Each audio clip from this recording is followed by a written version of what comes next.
ಹಿಂದುತ್ವ ಅಂದಿದ್ದಕ್ಕೆ ಇವತ್ತು ಅಲ್ಲಿ ಆ ಸ್ಟೇಜಲ್ಲಿ ಬಿದ್ದಿದ್ದಾನಂತಮ್ಮ. ದಯವಿಟ್ಟು ಎಲ್ಲರೂ ಒಂದ್ಸಲ ನೋಡಿ ಎಲ್ಲಾನ. अस्सलामुअलैकुम सामीन, 20 रजब है, 22 फरवरी है। हमारी खबर के कई उन्वान हैं। कर्नाटक का शहर शिमोगा जल उठा, 3-4 नौजवान गिरफ्तार, वक्फ बोर्ड का किरदार, मकानों को निशाना बनाया गया, घरों के बाहर खड़ी गाड़ियों को जला दिया गया, नुकसान पहुंचाने वालों के खिलाफ कोई कार्रवाई नहीं की गई। खबर थोड़ी तफसील से सुन लें। ये वीडियो आपने अभी देखी है, ये मकतूल हर्ष की बहन की है, जो लोगों को बता रही है कि हिंदुत्व कहते कहते मेरा भाई शमशान घाट पहुंच गया है।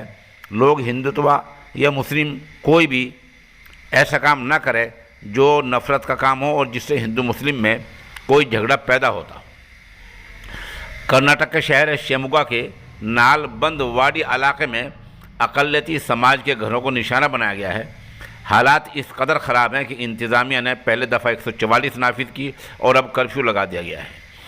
मकान के सामने खड़ी सवारियों को भी आग लगा दी गई है।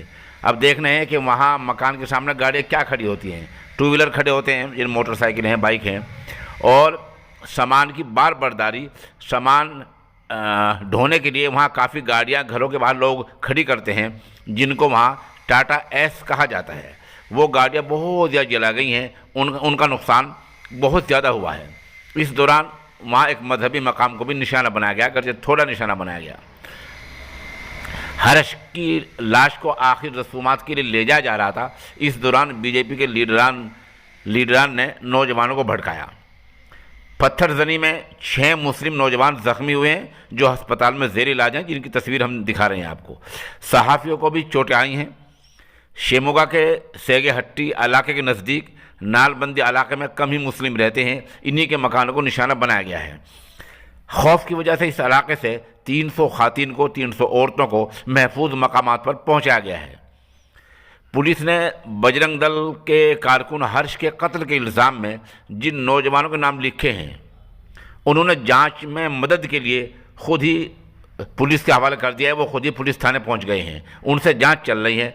उनके नाम काशिफ, रिहान, आसिफ हैं। ज़िला शिमोगा के स्कूल आज 22 फरवरी को भी बंद रहेंगे। वक्फ बोर्ड का किरदार क्या रहा? इत्तला ये मिली है कि वक्फ बोर्ड पर दबाव डाला गया कि वक्फ बोर्ड के तहत जो इमाम आते हैं, उन पर ये दबाव डाला जाए कि वो जुमे के खुतबों में लोगों को सरकार का मौक़िफ़, सरकार का स्टैंड, सरकार का नज़रिया बताएं। वो जुमे के खुतबों में लोगों को बताएं कि हिजाब इस्लाम मज़हब का लाजमी जुज़्व नहीं है। ये सरकार की तरफ से दबाव डाला गया था, जिसको फ़िलहाल वक्फ बोर्ड के सेक्रेटरी ने मना कर दिया है और साफ इनकार कर दिया, कहा कि वक्फ बोर्ड के इमामों को इस तरह पाबंद नहीं किया जा सकता है। इस आप अंदाज़ा लगा सकते हैं कि कर्नाटक की बीजेपी सरकार किस तरह खेल खेल रही है।